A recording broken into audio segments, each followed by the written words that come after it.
right. We are back. Welcome back, PJ. It's been a while. I know, it's been a long time. But good to be How back. was your time away from the show? Bittersweet. Sweet because of my adventures I was taking, but bitter because I would want to be on the show. Well, we have an interesting show today. What's all on tap? Well, I think first we're gonna start off with one second. I just remembered something. Okay.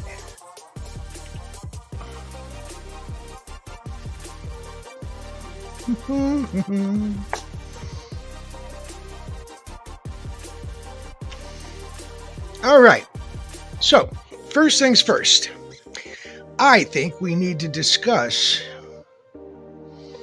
recklessness in sports. Okay. There's been a lot of injuries. Some of them career ending, some of them season ending. Because people are being too aggressive, or I want to say aggressive, and I don't just mean opponents. I also mean people in general, players in general, are too aggressive and injuring themselves or doing things that'll get them injured. I just checked the NFL today. There are dozens and dozens of players out for the season for injuries, ranging from Achilles injuries to calf injuries to torn ACLs, shoulder injuries, concussions. And and I'm talking dozens upon dozens. One team had 13. Wow. So, and that's just in the NFL. Imagine the NHL and the soccer leagues. Yeah. People are getting too reckless. And I think the question is, what can be done about it? I mean, it's even gotten to the point where even in high school games and college games, referees are now kicking parents out of the games because they're too aggressive defending their children. And I can't speak from personal experience from the parents, but I have had coworkers because I officiate hockey. That includes high school and both varsity and junior varsity and youth leagues, and there have been instances where I've had coworkers have to kick out parents for being too, like you said, aggressive and vulgar. And I believe at one point there was a fight that even broke out between parents. I don't know how long ago that was, but I have heard about it. And I think that's just crazy. Yeah, I did a little research today. I looked at a few videos on high sticking. What is the penalty for high sticking from the NHL? High sticking is 2 minutes unless it draws blood. And for the NHL, if it draws blood, it's a double minor, meaning 4 minutes. In USA hockey, if severe enough, you can get kicked out of the game. So in NHL, you could break somebody's teeth out and bust their nose, and you get 4 minutes in a box.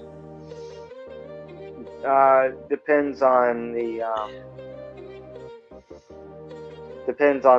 how, I guess, violent it is. If it's just accidental and I hit him up high, trying to get my stick free, caused him to bleed some.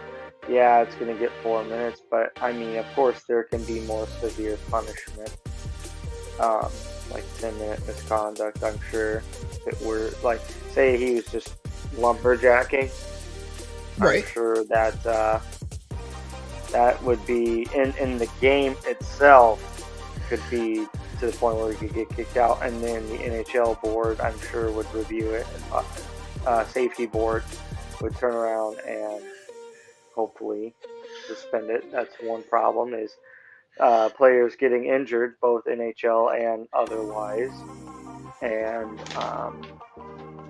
suspensions not always being awarded like they should be, or less severe than they should be. So that's been for the past few years in the NHL something that's been discussed by fans a lot, and I'm sure it's the same in other leagues. One of the videos I watched had several high sticking incidents, and some of them used the butt of the stick to wax. They whacked a dude right in the mouth with it. They hit another guy on the side of his helmet with it. Yeah. Doesn't it? I mean, is there a reason why that doesn't deserve like a game suspension? So the high sticking. Do you know if that was in a professional league or if it was a professional league? And it was only a 1-game suspension? I don't know if he got any suspension. I just saw him take him to the box. Okay. Yeah, usually if you're butt ending someone like that, it's pretty frowned upon. Even in higher leagues like I would argue, especially in higher leagues like that.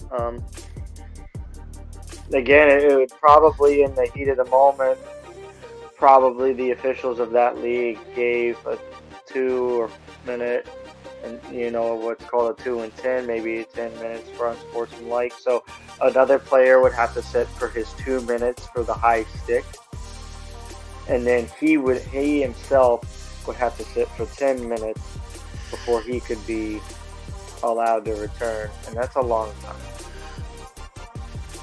And then, of course, a safety committee would probably review that and see if it's worth suspension. You're a tiny little head. I am. There we go. So... And I know because you don't play football, or else I'd be asking you football questions, but have you ever seen a case where a high stick resulted in a game suspension that you were involved in, a game that either you reffed or that you were playing in? Yes, recently I've had a player that got suspended for that indefinitely. That must have been pretty violent then. Yeah, it was. I mean, is that the norm in your league to suspend them either indefinitely or at least for a game? It depends on how their nature is, how violent the player is. If they're going to suspend. You mean if they have a history of it? That has a factor too, but not always. Doesn't always have to have a history. No, it's a matter of safety. If they feel safety has been compromised, then of course that player doesn't need to be in our leagues. I was told about another incident. Don't know how long ago. I wasn't reffing, but I hear about it from my colleagues that do, where I wouldn't say it was a high stick, but it was a cross check. One player was high, I guess we would say high sticking, but he was cross checking the shorter player repeatedly after he had already initially cross checked him in the back of the head, neck area, and was continuing to try to do so. And that's not okay either. So did that player get suspended as well? I would imagine so. Yeah. I mean, even for at least a game, if not. I actually, if you'd like, I can look. I have here the USA Hockey Rule Book. If you would like to know. Does it list what the penalties are? Yes. Or does it just say what is not? What is against the rules? Let's see here.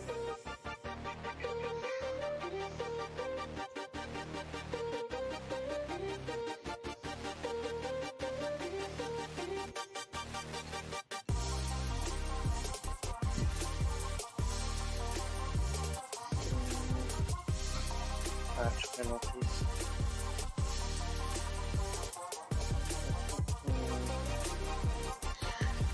Well, in the meantime, while you're looking that up, Sure. it's not only hockey and soccer and football. Professional wrestling recently has had a lot of injuries. One promotion has 5 of their top guys out, including CM Punk. Daniel Bryan just came back from injury.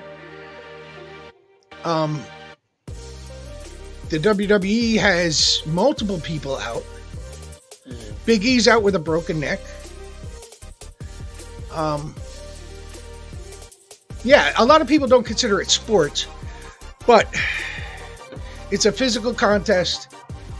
Whether it's predetermined, the result is predetermined or not, it's still a physical contest, and people are getting hurt. And concussion is the number one problem between football and wrestling, and I don't know how it is in hockey. It's high.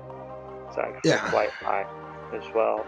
For whatever reason, people, no matter the sport, want to aim for someone's head, and when things go sideways, and I think that's wrong. But I did find something that you were asking. So per my rules, and I have to update myself as an official all the time with this stuff. I have to read this stuff all the time. It's important to keep it kind of fresh. So I'm glad that we're doing this, because I was curious about it once you brought it up. So if a player, whether they have a history or not, third major penalty in a season, which again, it depends on the severity. So it can be 3 major penalties, or if it's something like these rules here, boarding, body checking, butt ending, which is taking the back of the stick and making contact with any part of the body with the butt end. Right. So what's the penalty for that maneuver? Automatic suspension. The more severe, the worse it is. So, say you spear a player, which is taking either side, usually the blade, and hitting an opposing player in the nether regions. I think you know where I'm going with that. Right, yeah. That's one. So that's one what? One major penalty. Like that gets you tossed from the game. But say you're not gone and you butt in. That's 2. And you could slash, knee, grabbing the face mask, any form of head contact, whether this is a player or an official, bear that in mind. You do any of those things, you can find yourself just not playing. So let me ask you this. If let's say I'm playing and I whack somebody in their twig and berries, and the referees decide to take it easy and put me in the box for a while, then I come back. That'll never happen. That'll never happen? Nope. You do something like that, at least assuming we're talking about adult hockey, just recreational hockey, automatic, you're out of the game, and a suspension is probably coming. So that's a definite game suspension at least? Yeah, at least 1 game. Yeah. If not, I'm sure more. So there's no chance that somebody could do it twice? I mean, if they continue to do it, they're just making the situation worse on themselves. All right, let me change that. There's no chance that somebody could do it twice in the same game? There is. There's always that chance if if the player is being difficult to get off the ice, and say a brawl were to break out, there's only two officials in adult recreational hockey. It's really hard to maintain. So sometimes, you know, from an official's perspective, our safety is very important. So I mean, if guys are chucking knuckles, it's better to let them tire themselves out and then get on top and have them fall to where you're on top to do everything you can to in that matter than now is it getting involved. Is it worse doing it to a referee or an official than doing it to a player? I mean, both do you are get wrong. more of a penalty? But I mean, any touching of the official is going to be considered more severe because we're impartial parts of the game. We're there to keep the game as safe as we can. And if you're trying to mess with that element, yeah, that's considered more severe than an opposing player. That doesn't mean hitting a player is not severe. It's still wrong. It's still right. No. But yeah, hitting an official is a pretty big no-no. And usually that sparks teams, both sides. Both sides, I think, will calm tempers and work together if you're hitting to get the abusing player out of there, especially if they're abusing an official. Now, is there a lot? Are there a lot of season-ending injuries in hockey? Oh yeah, goodness, yeah.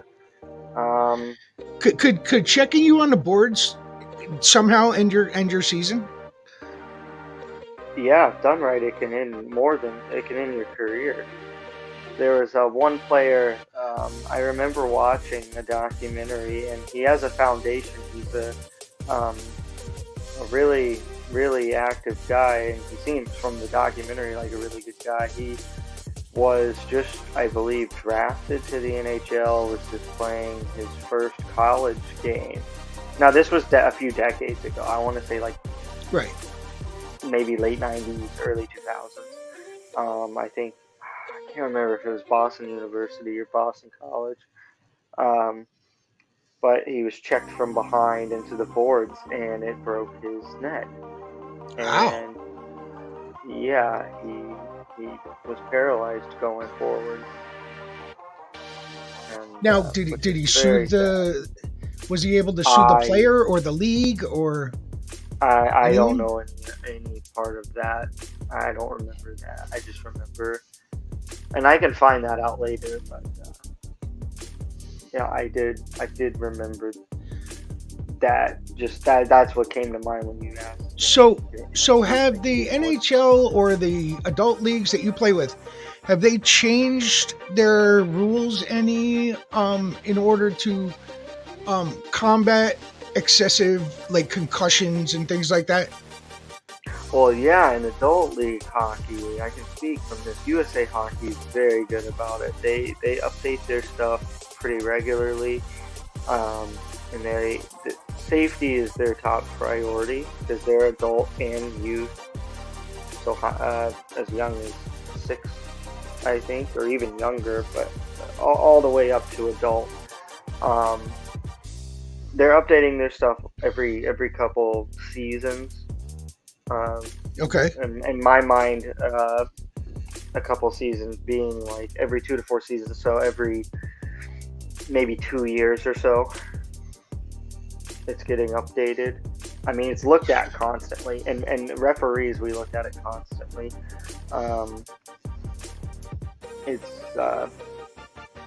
It's always being looked at and updated, and I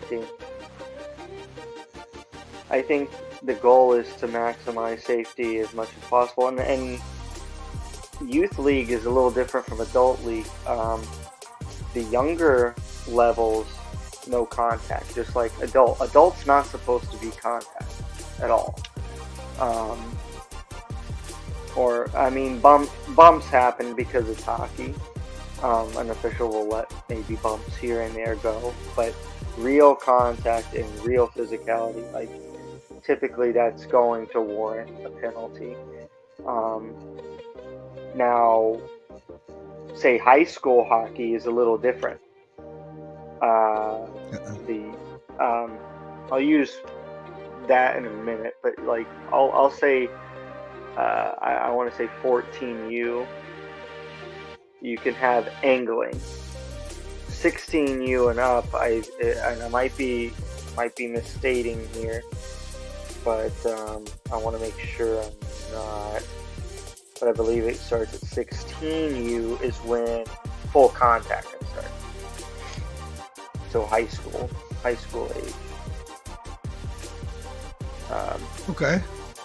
But let me see here.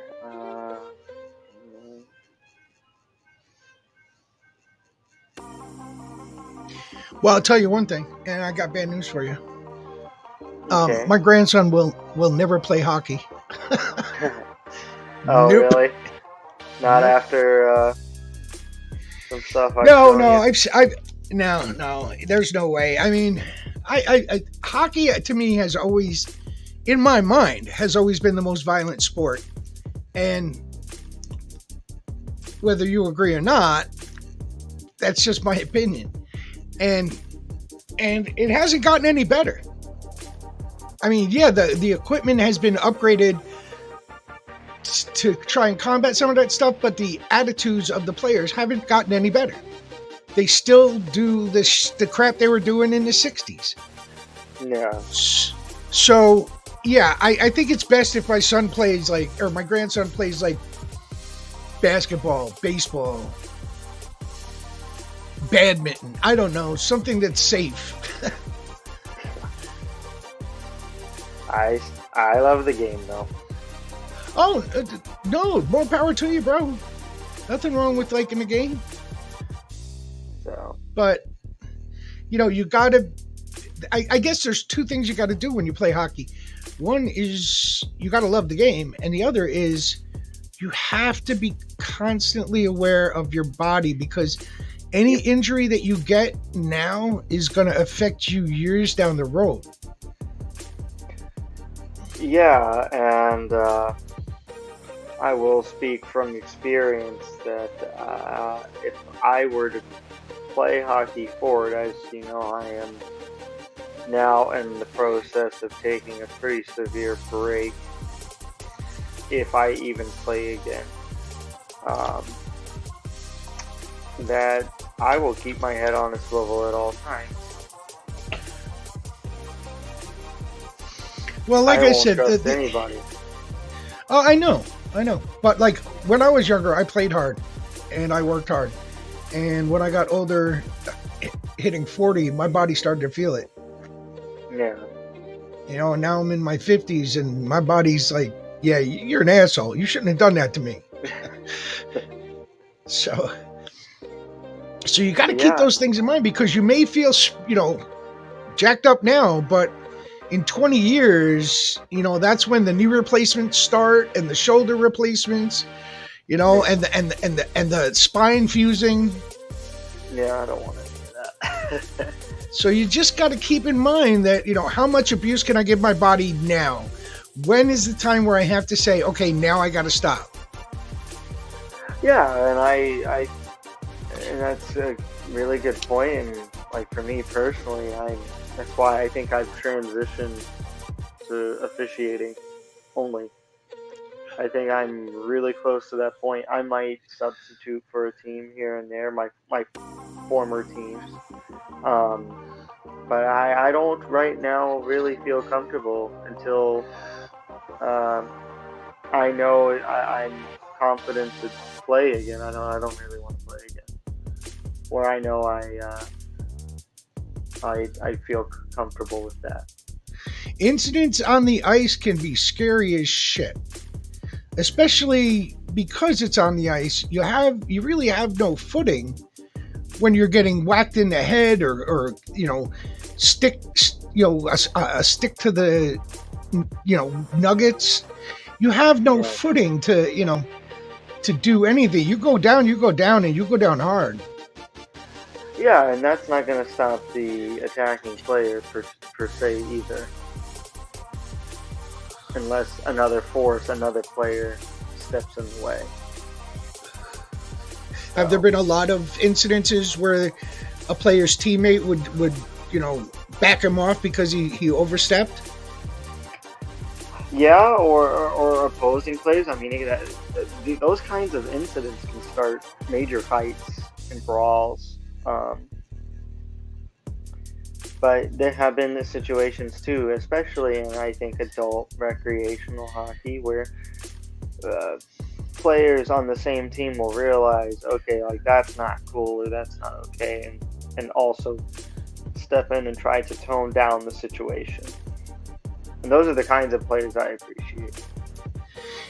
Well, of course, the officials. Officials, that's our job. But if you met a stranger mm-hmm. who was 11 years old and told you he was interested in hockey and wanted to know your opinion, what advice would you give him? That's a good question. I would tell him to do it if he's passionate enough to play, but he's going to have to really focus hard on skating, or he or she, excuse me, and to learn quickly to keep your head on a swivel with everything. You have to be smart and safe when playing. Okay. You have to be aware of your surroundings when play is active, when play has been paused. You need to be aware of everything. From your teammates, from all players, or from the opposing team only? Everything. Your players, how they're behaving.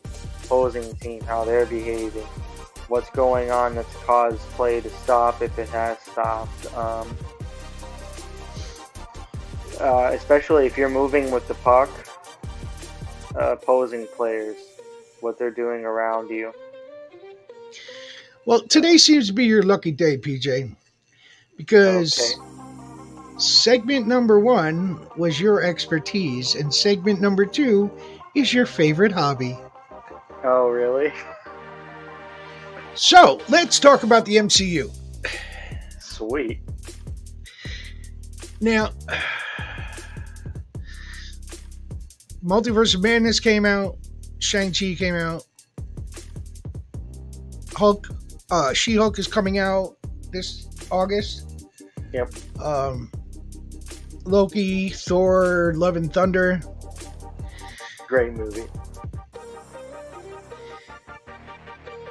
Do you think it's oversaturating us now?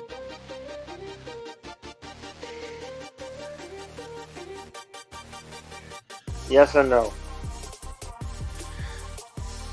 Yes, I think they're trying to pump out as much as they can at one time, just I think to make money, to make as many as possible. But no, if they keep the quality good. I felt my opinion on these, but that and Love and Thunder were both good movies. Were they the best Marvel movies? No. But right now, I think Marvel is at a point where maybe they can't produce. I take that back. Morbius was kind of, from what I've heard. So. Yeah, but that really wasn't Marvel. That was more Sony. More Sony. Does that fall under the kind of like, is Morbius from the Spider-Man universe? Okay, from the Spider-Verse, I believe so. Okay, that's why. Okay, yeah. Besides that, and that's hard because Marvel, at least like with Spider-Man No Way Home, had some dealings with that, and that was a good movie. So To me, Marvel itself right now, at this moment, I'm not saying that they haven't or that they won't in the future produce bad movies, but right now I feel like they can't produce a bad film. Everybody's bought in right now. That's what I'd say. I think everyone's bought in. Hey, yeah, superhero shows and movies are prolific right now. They're all over. You got The Boys, you got the Umbrella Academy, you got Doom Patrol, you got all the Marvel TV shows, you got all the Marvel movies, DC.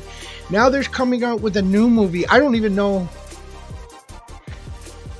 its origin,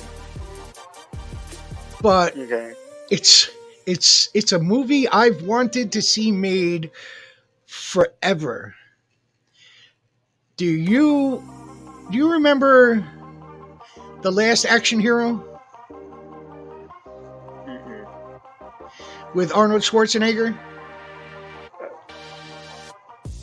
Turbo Man? No. It's called The Last Action Hero. Oh, no. Well, I always wanted to see Sylvester Stallone as a superhero. Okay.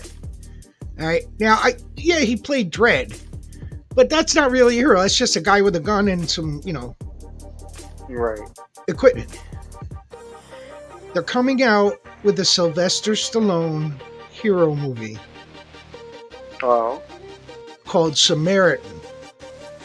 He's a retired superhero who gets dragged back in by this kid. It looks amazing.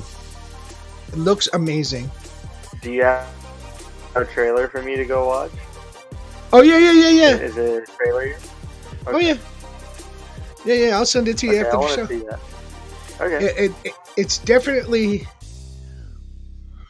it looks like it's going to be something that grabs you and makes you stay the whole movie. Sweet.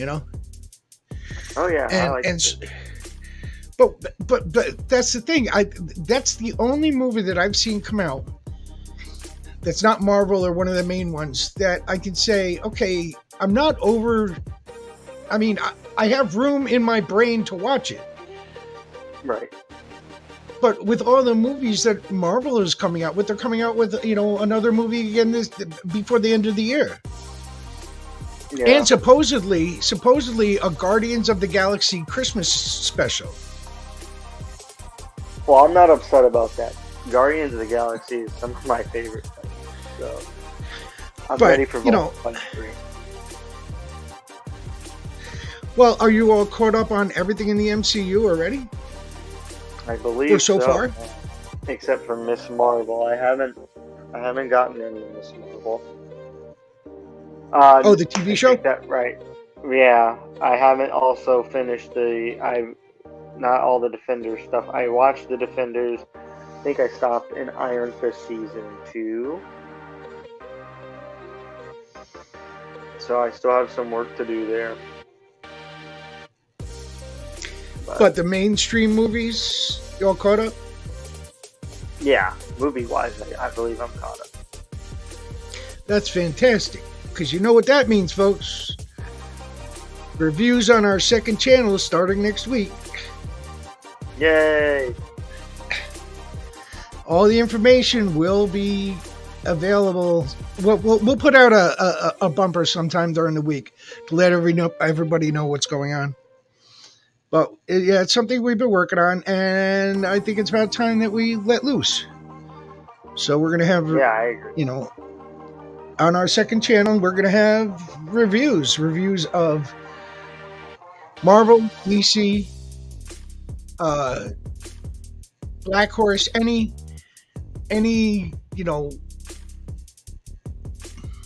comic book movie, any comedy show, things that are lighthearted. I don't want to get into things that are too, gruesome, gory, and whatnot. No. But, decent shows, decent movies, One of the movies that I think I'd like to check out before that is Nobody. Nobody. Nobody looks like a good movie. Okay. What is that And, on? What streaming service is that on? Let me take a look real quick.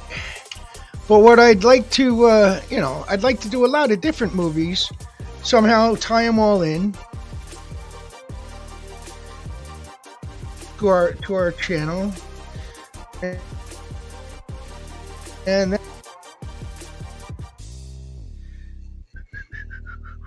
HBO Max, Okay, I have that. Good. Hulu Premium subscription. Okay. I have that too. So. Yeah, it's starring what's his name? Bob Odenkirk. Okay. And it looks pretty good. Looks pretty good. But I feel that even though people are are seeing the movies, more of them are seeing them streaming than they are going to theaters. And secondly, I think that merchandise sales are slowing down. I mean, it's just my opinion. I feel that, there's only so much you can push or pull out of people, especially now, and with the economy the way it is, with inflation and everything. There's only so much you can pull out of people before they have to prioritize their spending money, their free money. Yep.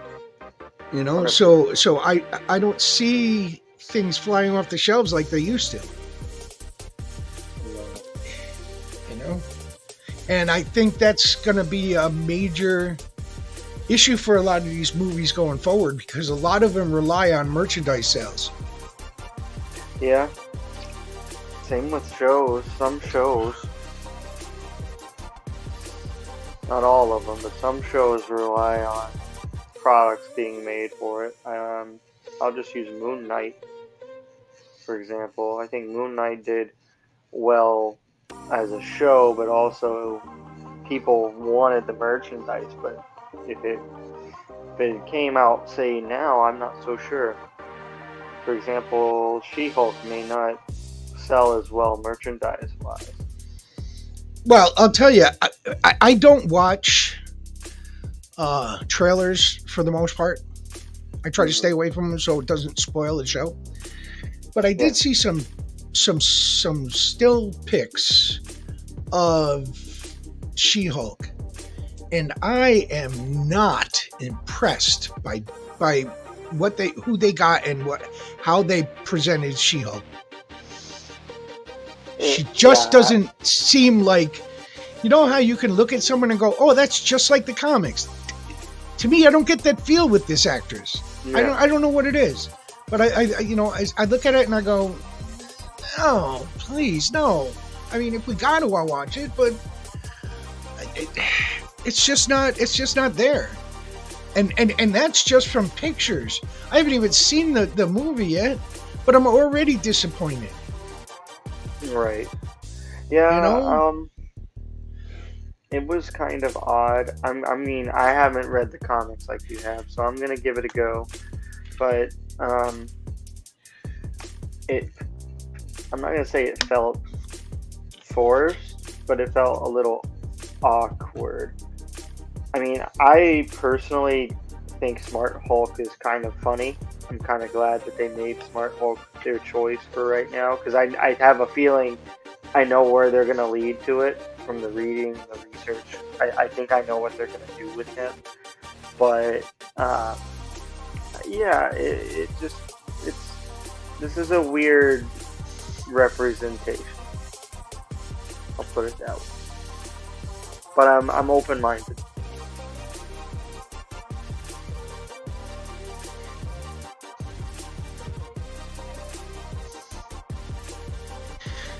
Open-minded. Well, I mean, yes, they introduced Amadeus in one of the previous Avengers movies. So they may be going that way. Yeah. And you'll get the Hulk / Amadeus Cho. But they may also turn this Hulk into basically the comic book version of Joe Fixit. Okay, I might need a little help there. Who's Joe? He was a grayer Hulk. Okay, I've seen the Gray Hulk. Okay. He could speak. Let me pull him up.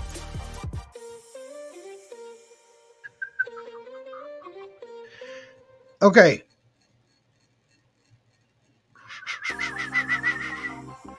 Okay. So Joe Fixit, yeah, he was the Gray Hulk. He could talk. He was like a gangster type of deal. Okay.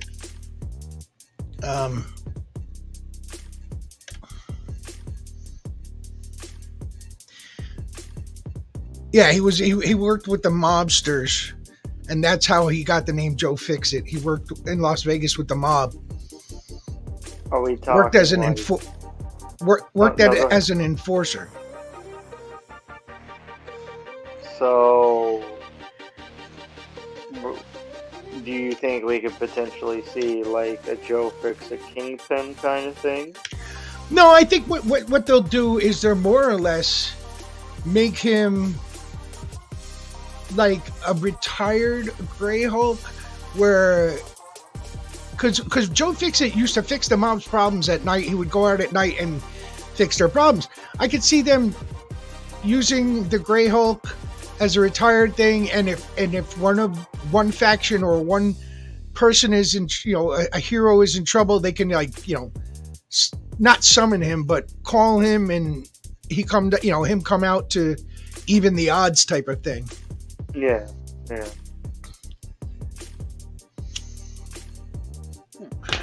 I could see that happening. I like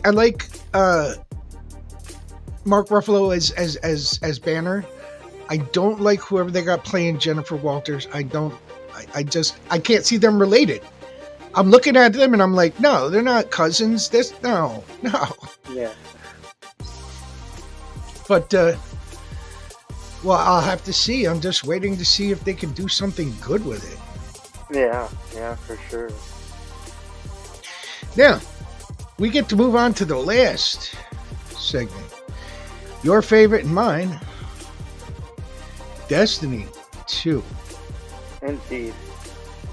I'm grinding away. Now, I'd like to get right into Destiny 2.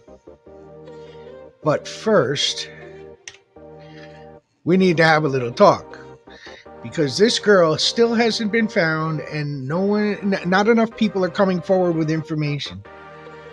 So, if anybody has any recollection of seeing this girl, anywhere, even now or 3 years ago when she disappeared, please call the number on the screen and give them any information you have, even if it's a small little detail, that you think is insignificant. It may be the key to breaking this, her whereabouts. So please don't hesitate to call the number on the screen, and we're going to keep doing this until she's found, one way or the other. Thank you. And now, Mr. Destiny 2. Indeed. This season is almost over. 3 weeks left. I know. I have missed a lot of it. New raid coming out next season. Oh boy, I haven't even done that. Oh gosh. Okay. But wait, there's more. Okay. It's not just coming out. It's coming out of mothballs. What? It's going to be a D1 raid. Really? Yes. Now, there's only 3 D1 raids left. Crota, Oryx, and Rage of the Machine. Okay. Which one do you think it's going to be? I think and hope it's going to be Oryx. A lot of people are saying it's either going to be Oryx or Rage Against the Machine. Frank says he'd like to see it be Crota.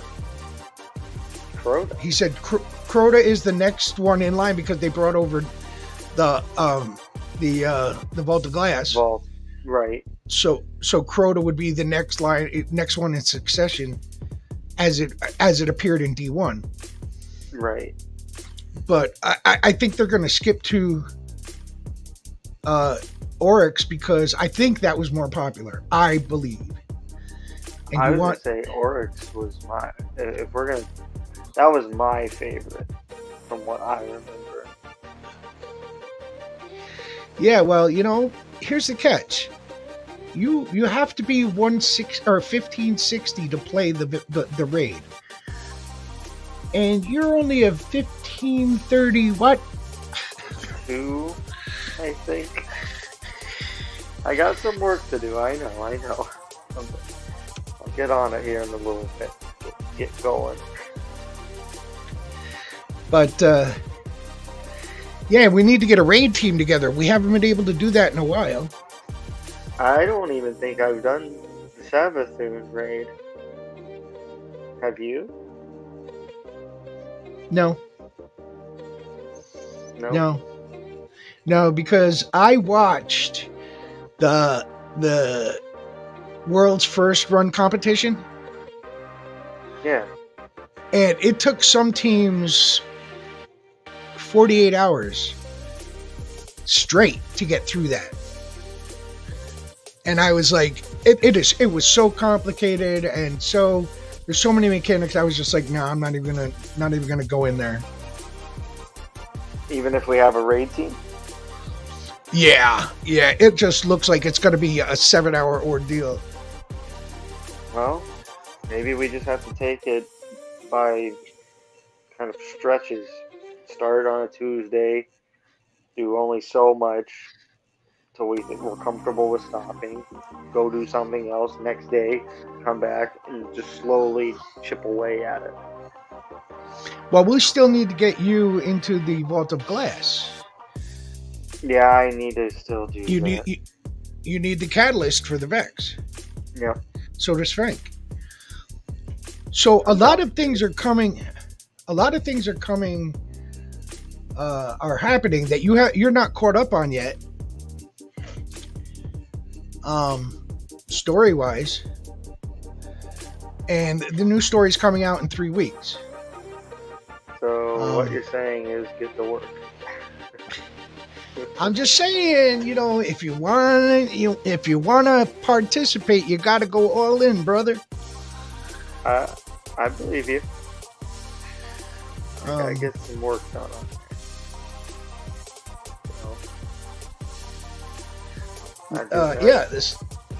Luckily, me, Frank, and a few others have already finished the Solstice in the first week, so we could just work on our characters for the next 2 weeks. Unless, other people need help with the Solstice to get it done. Right. But, I mean, the Solstice seems really easy. So. Yeah. It's just a matter of grinding. Just a matter of grinding. I've already what do they call that? I got the seal, and what's the next step after you get a seal? Oh gosh. I don't remember the name for it. It's like platinuming a seal, whatever the hell it is. Yeah. I did it. I did it for the Solstice one. Really? Yeah. All done. Well, that's sweet. Yeah. So let me ask you. There's been a lot of climate issues lately. I noticed that in Kentucky near you, there's been severe flooding. They've lost at least 20 people, and they're still looking. I didn't even know about that. Yeah, it's been pretty bad, and you know, the fires that are going on in California, the heat waves that are going through the entire country. I mean, there's places that are 105, 106, 112. Nope. Nope. Hate that. No thank you. You know, I'm just glad that they were able to pass a bill, just this last week, that would do something for climate change. First, we got it. We have to take responsibility for what we're doing and accountability, and clean this place up for the people that are coming after us. I mean, no offense, but I'm an old asshole that can go at any time, and I really don't care. But my grandson, he's not even a year old. Now, what kind of, I don't want to leave him the shittiest earth that we've had. It's already that daughters growing up now have less rights than their parents had. Yeah. I don't want to leave them with a horrible place on top of a horrible government. That goes without saying. And I'm just glad that everyone got together. It was a bipartisan vote, and everyone got together and passed the bill this week. So that's a good thing. Now, the bad thing is, a bill came up to help the veterans who were overseas and were exposed to burn pits and became and ended up getting cancer and tumors and lung issues, and their life quality is crap. And so the bill was supposed to give them insurance and aid to medically fight these things, and the Republican Party turned it down this week. Turned it down. I had, and I will put it up in our supplemental show earlier next week. But there's a video of Jon Stewart basically in tears, screaming over a microphone about how hypocritical and selfish they are to let these heroes die without lifting a finger to do it. And their response was, well, it's going to pass sooner or later. That's not the right response to that at all. So it's such a mess. It is. This world has become, not this world, this country has become a shithole. Yeah. And I'm not afraid to say it. It's not the same country I grew up in. I mean, even the one I was raised in. I was going to say, it's not even the one that my daughter, it's not even the one that my kids were brought up in. Yeah. Biggest problem I had to worry about with my kids growing up was a rock fight. Now you got to worry about getting shot in the street. Yep. It's going down the drain, bro. I saw a video yesterday. It was a news video of a woman who was inside her house, and her 12-year-old daughter and her 2-year-old son were outside playing. And apparently the daughter heard something, and so she picked up the 2-year-old and started to walk to the front of the fence and around to the gate, just as somebody came by and started shooting at them. Oh my God. She had the 2-year-old in her arm and ran into the house. She didn't get hit, but the mother got hit in the leg and has already undergone 5 different surgeries. And this just happened a couple days ago. The mother was inside the house, and the guy shot through the door and hit the mother in the leg. Oh my word. What is wrong with people, man? You know, and this is something that scares the crap out of me. Not for me, I could care less.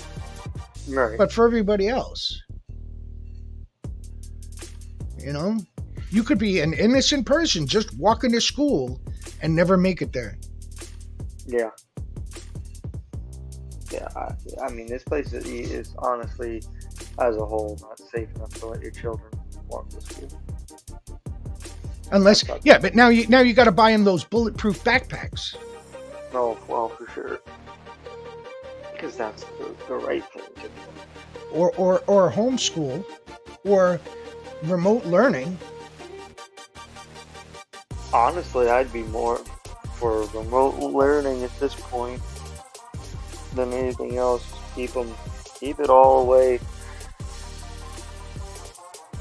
I know that it takes a social element away from school, but I mean, even with remote learning, what's the worst that's going to happen during the day? Mom or dad is going to walk behind the camera in their underwear.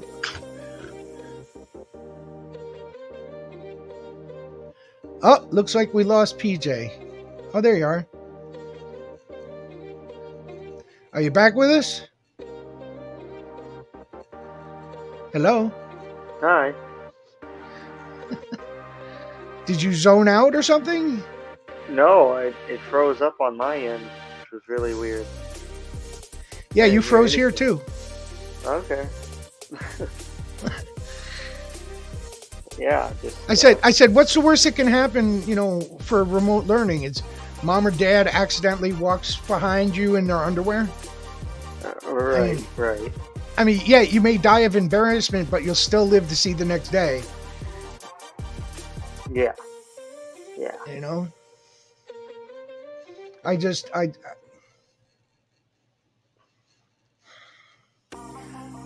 That's why I cherish every minute I spend with my grandkids. Absolutely. You know? But, because at the end of the day, it is, makes you think, that's all. Yeah. Makes you think. Yeah. But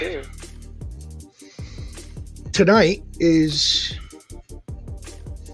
SummerSlam. Indeed it is. Starts in an hour and a half. Yep. So 25 minutes from me. You're not going. That's sad. I didn't know about it. If I lived 25 minutes away from a major pay-per-view, you bet your ass I'd be camping out for those tickets.